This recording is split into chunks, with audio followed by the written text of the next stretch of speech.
The boardroom was silent, except for the sound of espresso being poured.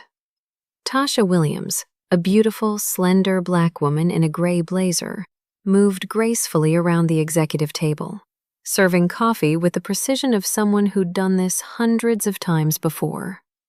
She'd been the secretary here for 18 months. Invisible. Dismissed. Underestimated. Richard Cumberland didn't even look up from his phone as she placed his cup in front of him. Then he said the words that would destroy his entire world. "Fire the black secretary. This is 2024, not 1950. Get rid of her."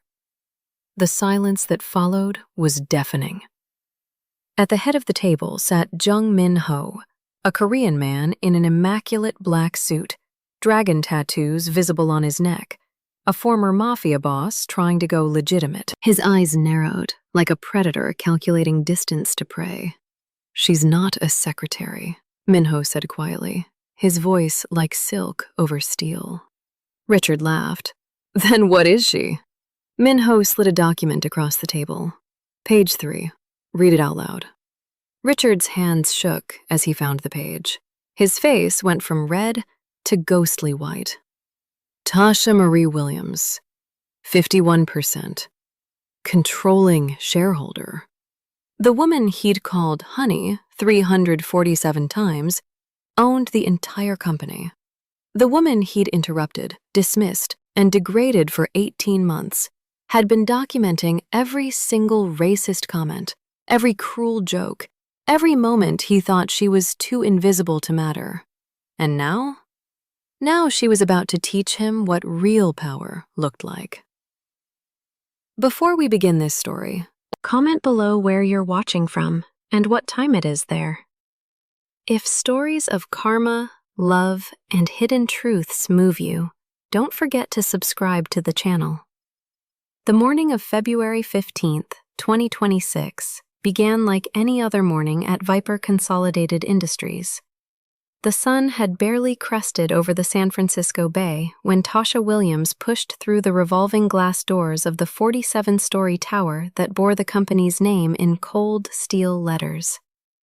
She carried the same black Dior tote she'd carried for the past 18 months. Inside it, alongside her laptop and perfectly organized files, sat a leather folder she'd been preparing for 547 days. Not that anyone had ever asked what was in her bag. To them, she was invisible. Tasha took the service elevator, as she always did. The executive elevator was reserved for people who mattered. She'd learned that on her first day, when Richard Cumberland had physically blocked her from entering, saying with a condescending smile that secretaries used the other lift. She'd smiled back then, nodded, and made a mental note. Mental note number 1 of 347. The 47th floor was still empty when she arrived. She liked it this way. Silence before the storm. She moved through the corridors with practiced efficiency, her heels clicking against imported Italian marble that cost more per square foot than most people earned in a month. She knew the exact cost. She'd approved the invoice herself, through Claremont Holdings, the investment firm whose true ownership only 3 people in the world knew. Her grandmother had taught her this. Evelyn Claremont Williams, who'd grown up in 1950s South Carolina, where she couldn't drink from the same water fountain as white people, had built a $2.3 billion real estate empire by understanding one fundamental truth. The most dangerous player at any table is the one everyone underestimates. "Never announce yourself, baby girl," her grandmother had told her 3 years ago, weeks before she died. "Let them think you're small. Let them think you're nothing. Then, when you finally stand up, you'll already be 10 feet tall, and they'll never see it coming."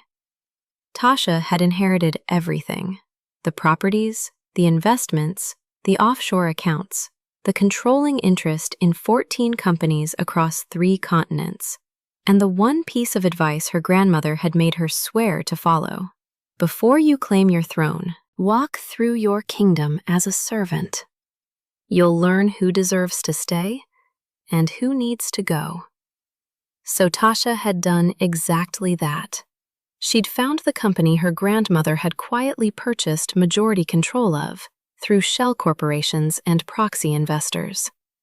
Viper Consolidated Industries, a massive import-export conglomerate that had recently been legitimized by its enigmatic CEO, Jung Ho, a man the streets still whispered about. A man whose neck bore tattoos that told stories of a darker past. A man who was trying to wash blood money clean and needed someone brilliant enough to help him do it. Tasha had applied for the secretary position using her real name. Nobody had noticed. Nobody had connected Tasha Williams to the Claremont Family Trust. Why would they? She was just another young black woman in a pencil skirt, answering phones and fetching coffee. She prepared the morning's refreshments now, her movements automatic. Italian espresso for Mr. Minho, always black, exactly 185 degrees. Colombian medium roast for the board members. And for Richard Cumberland, she made his coffee exactly how he liked it, even though he'd never once thanked her, even though he'd never once looked at her like she was human. The conference room was pristine. She'd arranged everything perfectly. The quarterly reports sat at each seat. The presentation was loaded and ready. The coffee service gleamed on the credenza. What nobody knew, what nobody could have possibly known, was that today's board meeting had been scheduled by her. Through Minho, yes, but at her request. Today was the day she'd been building toward for 547 days. At 8:45, the board members began arriving. They nodded at her absently. Some smiled, most didn't. She was furniture to them. Useful furniture, but furniture nonetheless. Richard Cumberland arrived at 8:55, as he always did. 5 minutes late because important people don't rush. He reeked of expensive cologne and entitlement. He dropped his briefcase on her desk without looking at her. "Coffee," he said. "Not a request, a command." "Of course, Mr. Cumberland," Tasha replied, her voice the same pleasant, neutral tone she'd perfected over 18 months. "It's already waiting in the conference room." He grunted and walked past her. Jung Ho arrived exactly at 9 o'clock. He never arrived early. Never arrived late. He moved like water, smooth and inevitable. When his eyes met Tasha's, there was something there that wasn't present with the others. Respect, recognition, partnership. "Good morning, Ms. Williams," he said quietly. "Good morning, Mr. Minho," she replied. "Everything is ready." He nodded once, then entered the conference room.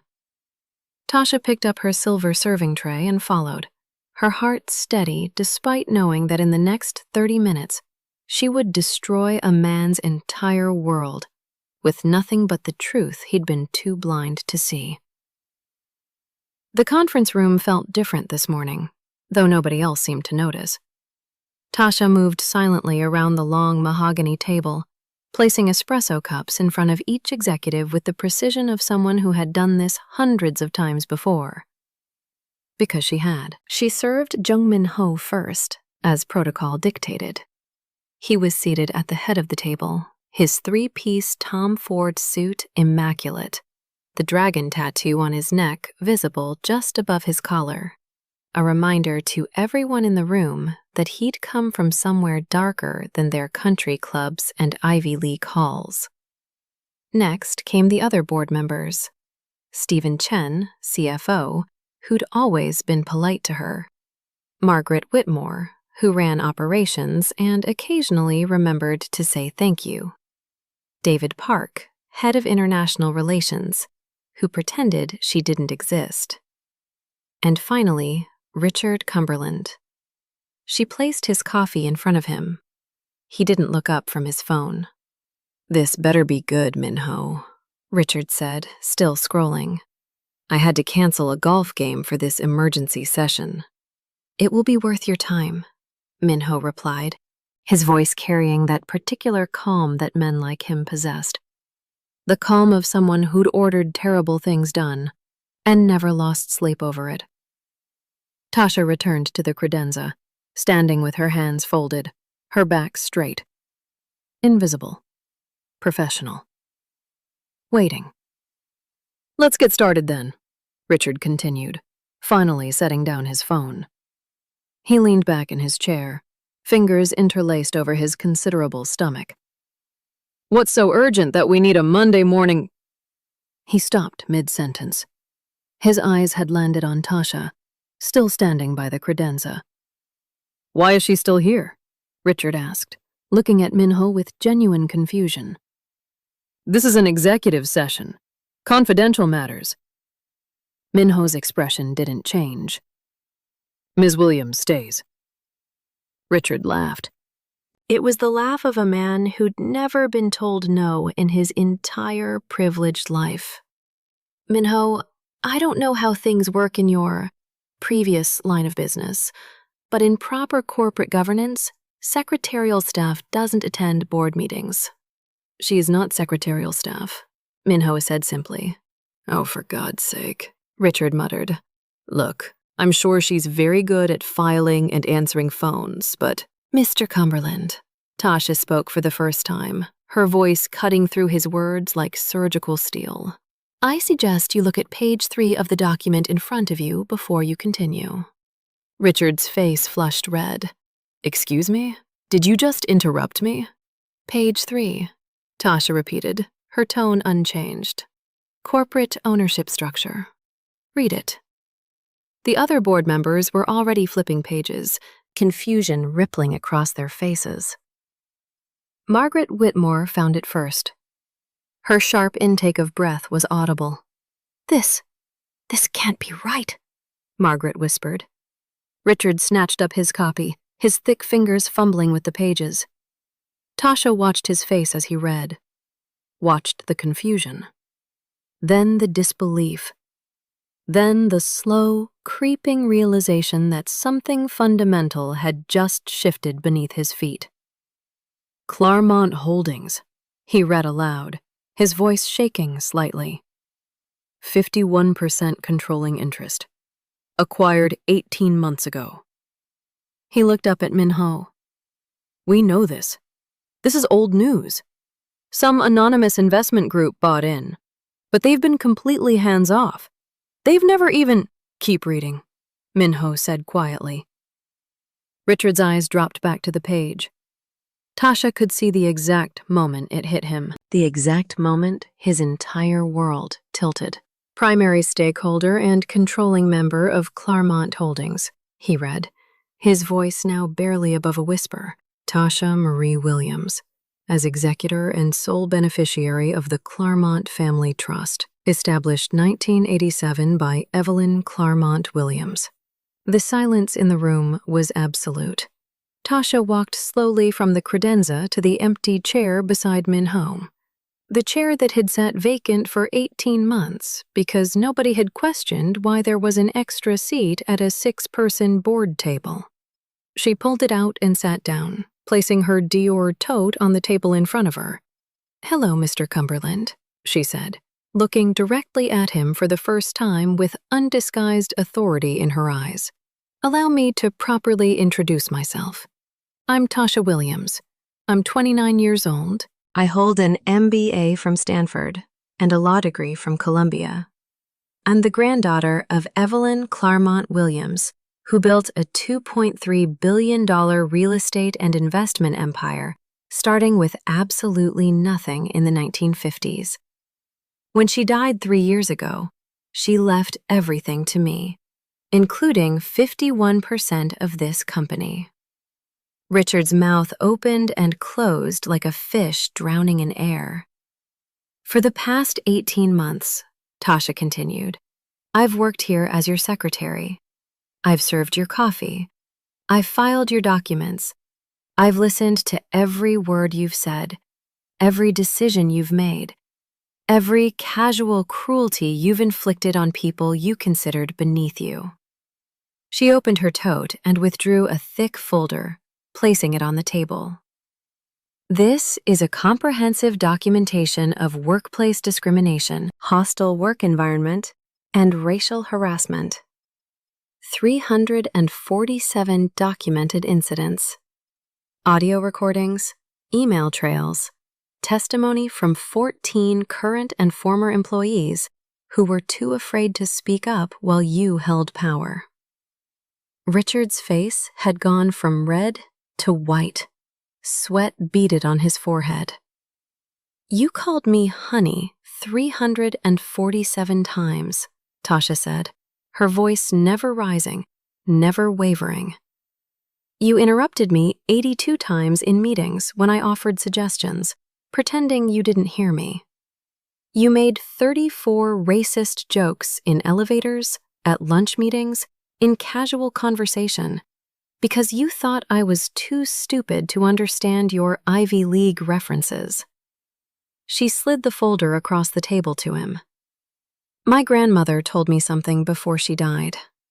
She said power isn't about the title you hold, it's about the respect you earn when nobody's watching. She said, never claim your throne until you've walked through your kingdom and learned who deserves to stay and who needs to go. Tasha stood, looking down at Richard Cumberland with the same expression he'd given her hundreds of times. Dismissive, final, absolute. You need to go.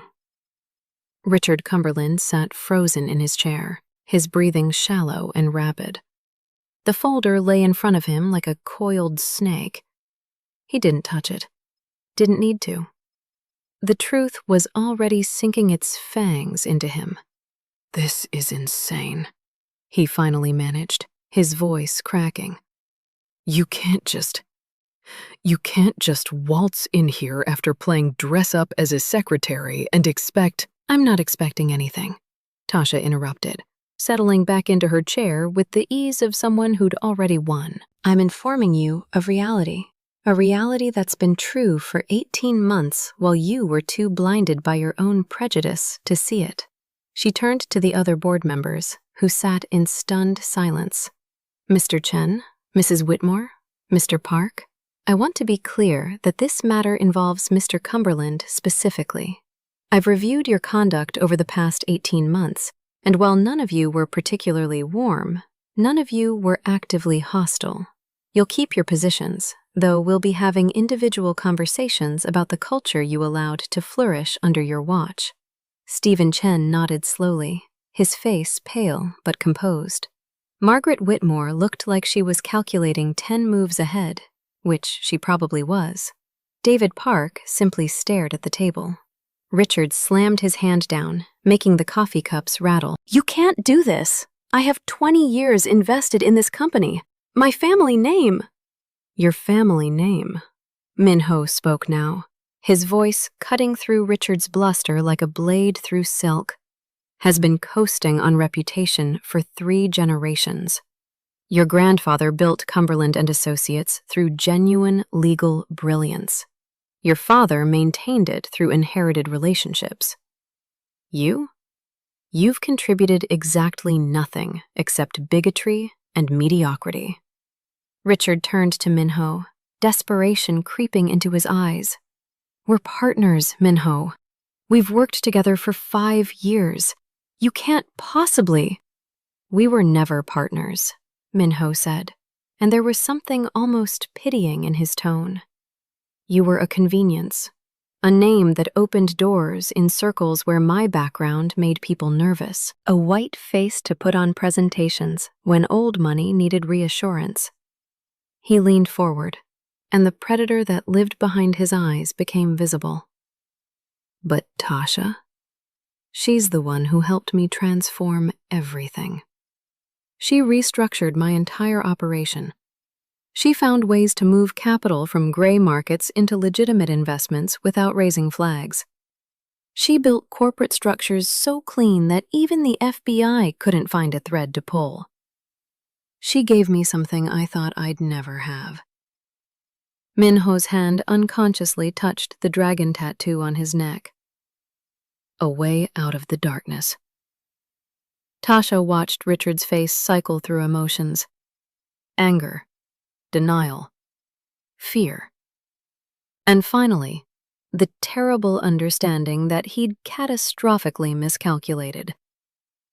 "Here's what's going to happen, Richard," Tasha said, her voice carrying the authority of someone who'd spent 18 months preparing for exactly this moment. "You're going to sell your 24% stake back to me. I'm offering you market value, which is far more generous than you deserve. You'll sign a non-disclosure agreement.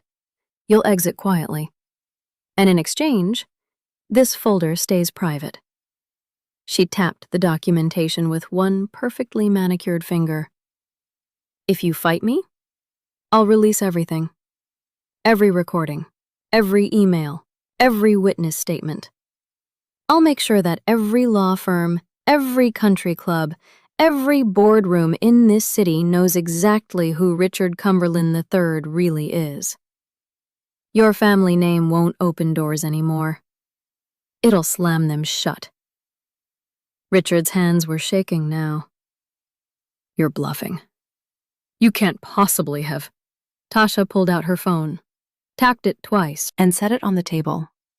Her voice played through the speaker, tinny but clear. "Mr. Cumberland, I've drafted the Anderson contract revisions you requested." Then Richard's voice, dismissive and cruel. "Of course you have, sweetheart. That's what you people do, right? Follow instructions. Now be a good girl and bring me a coffee while the adults talk business." The date stamp on the recording was clear. September 14th, 2024. 7 months ago. Tasha stopped the playback. "I have 97 hours of recordings just like that one. Would you like to hear more?" The fight drained out of Richard like water from a broken glass. His shoulders slumped. His face, which had been red with rage, now looked gray and old. "How long?" he whispered. "How long have you been planning this?" "Since the day I walked in here," Tasha replied. "My grandmother didn't just leave me money, Richard. She left me a philosophy. She survived Jim Crow. She survived being spit on, called names, treated like she was less than human. But she never fought back with violence. She fought back with patience, with strategy, with the kind of long-term thinking that people like you can't comprehend because you've never had to wait for anything in your entire privileged life." She stood again, walking slowly around the table until she stood behind his chair. "You want to know the really beautiful part?" Tasha asked softly.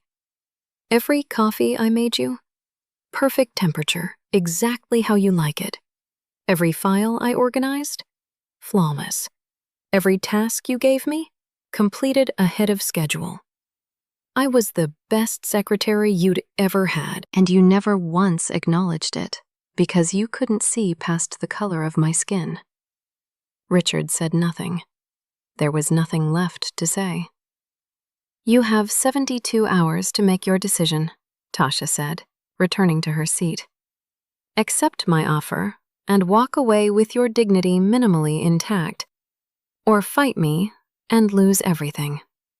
Your choice." Minho slid a contract across the table.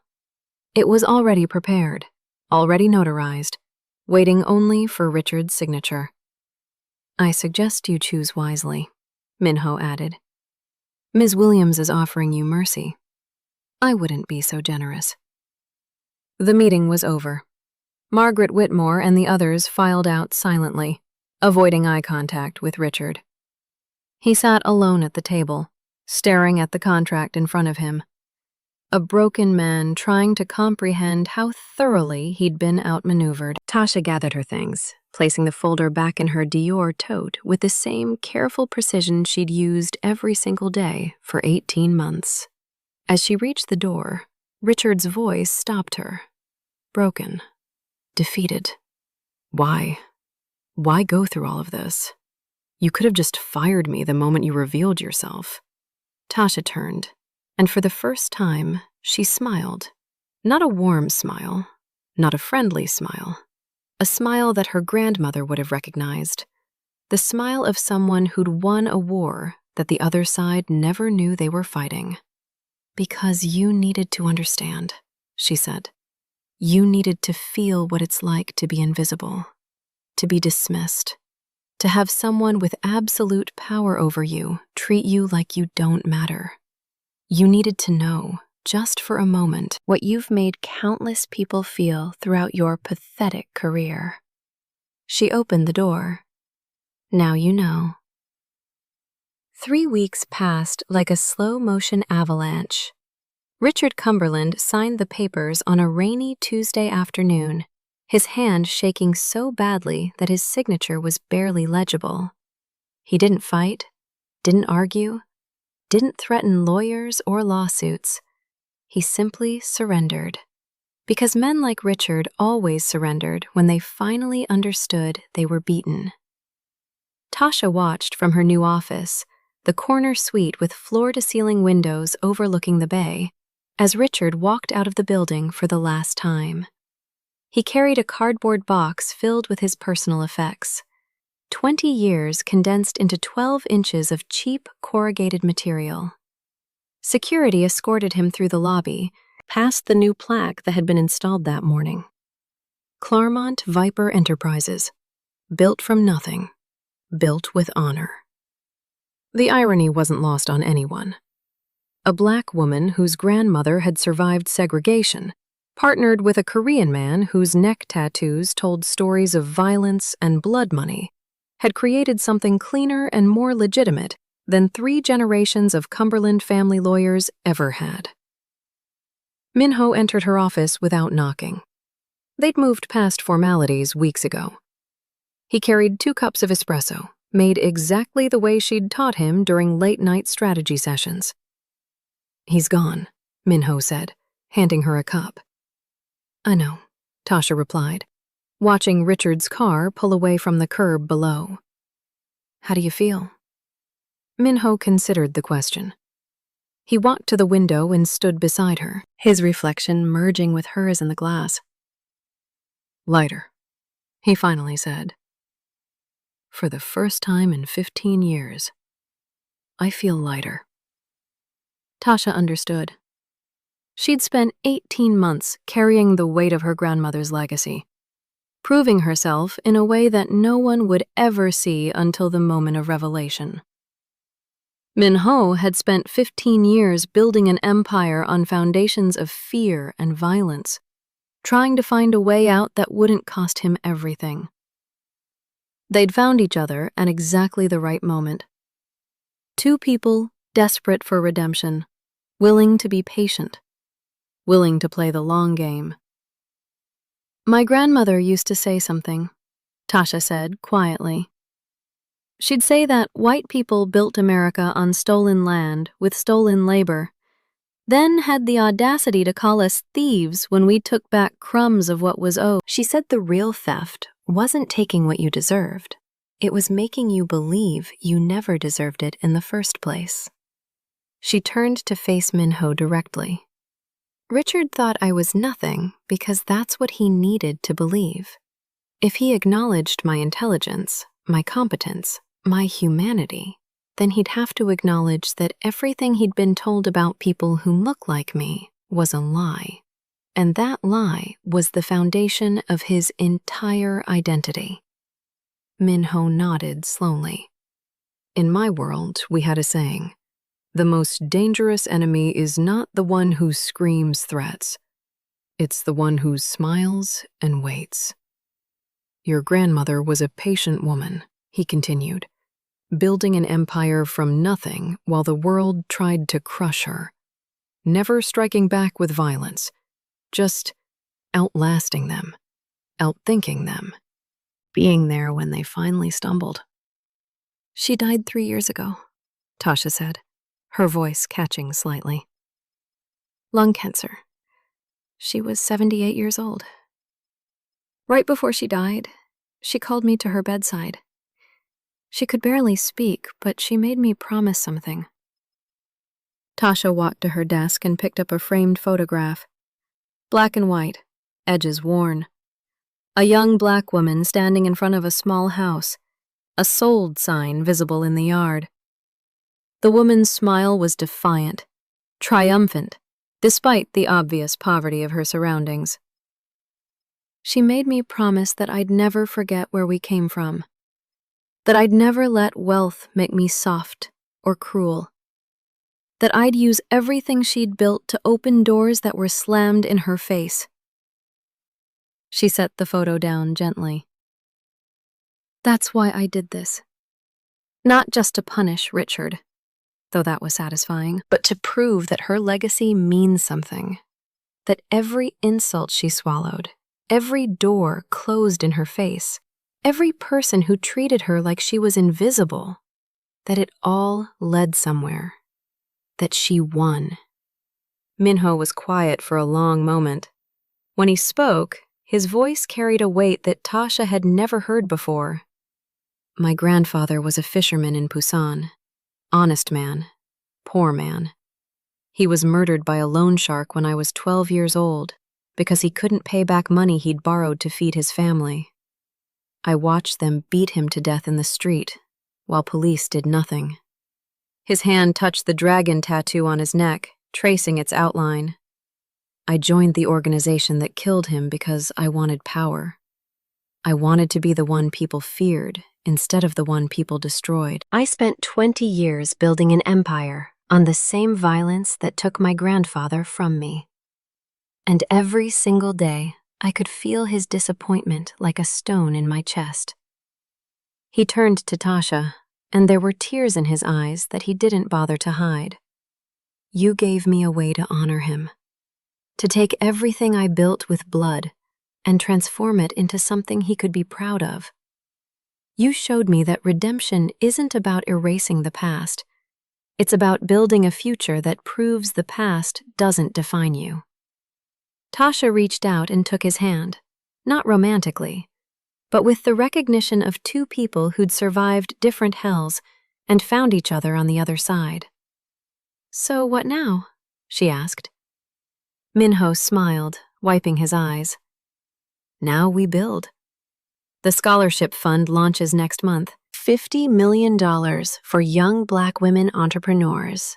Your grandmother's name on every certificate. And the Community Investment Initiative? Tasha asked. Approved. We're buying up properties in red-lined neighborhoods and selling them back to local families at cost. No profit, just restoration. The Employee Profit-Sharing Program? Implemented across all divisions. Every person who works for us gets a real stake in what we're building. They stood together in comfortable silence, looking out over the city. Below them, people rushed through their lives, unaware that in this glass tower, two people who the world had tried to break were quietly reshaping what power could mean. Tasha's phone buzzed. A news alert. She glanced at it and laughed, showing Minho the screen. The headline read, Richard Cumberland III enters rehab for stress and exhaustion following sudden retirement. Stress and exhaustion, Minho read aloud, shaking his head. That's what they're calling it. Let them call it whatever they want, Tasha said. We know the truth, and that's enough. She walked back to her desk and opened her laptop. There was work to do, companies to acquire, communities to rebuild, doors to open for people who'd been told they didn't deserve to walk through them.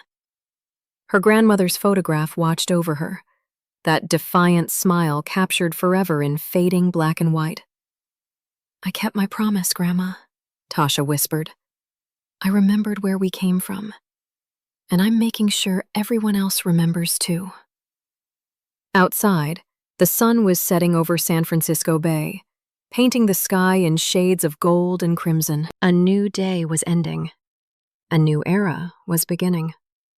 And somewhere in the city below, Richard Cumberland sat in a bar he never would have entered a month ago, watching his entire world crumble on a phone screen, while two people he'd underestimated built something beautiful from the ashes of his arrogance. The bartender slid him another whiskey. Richard didn't notice. He was too busy reading the final headline that would haunt him forever.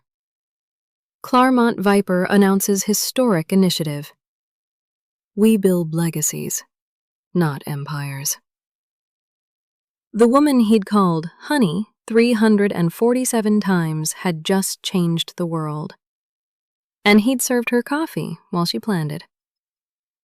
Justice, it turned out, didn't always come with sirens and handcuffs.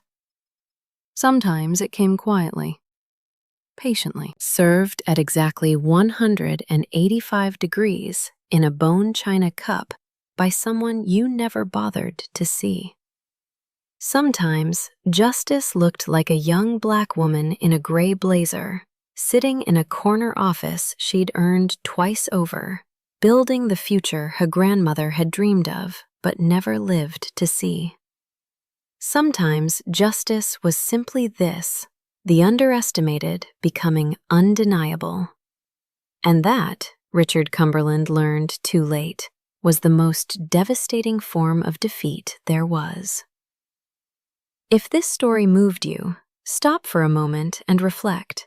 Have you ever been underestimated or dismissed because of how you look, where you come from, or what others assumed about you? Have you ever watched someone abuse their power, thinking they were untouchable, only to see justice quietly catch up with them? And most importantly, when you had the chance to strike back at someone who wronged you, did you choose patience and strategy over immediate revenge? Share your experiences and feelings in the comments. We read every single one. And if you believe in stories about justice, redemption, and the power of those the world tries to make invisible, don't forget to subscribe to the channel.